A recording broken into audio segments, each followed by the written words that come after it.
programang ito ay rated SPG. Striktong patnubay at gabay ng magulang ang kailangan. Maaaring may masiselang tema, lengguwahe, karahasan, sexual, horror o droga na hindi angkop sa mga... Tuloy na nga ang plano nga nito ni Divina na agawin nga ang asawa nga nito ni Charlene at kumampi pa nga itong si Liberty sa kanya.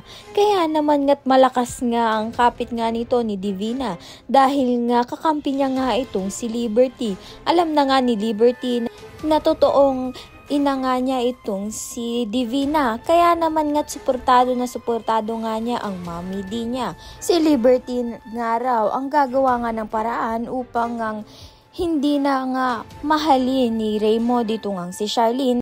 Dahil kunwari ngang mapapahamak itong si Liberty dito nga kay Charlene, ngunit planado nga lang ito ni Divina at ni Liberty. Paging successful nga ba ang masamang balak nga nito ni Divina at ni Liberty? Sa kabilang banda naman nga dalaga na nga itong si Princess dahil nga sa loob nga ng PDL siya nag-18th birthday.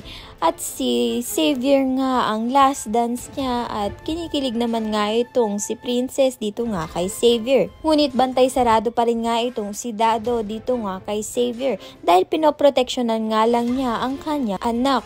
Kaya naman nga't masayang-masaya nga si Princess kahit nasa loob nga siya ng kulungan nag-birthday dahil kasama nga niya ang mahal niya nga sa buhay, lalong-lalo na nga itong si Xavier. Ayan at iba pa ang dapat nating pakaabangan. Maraming salamat sa iyong panonood.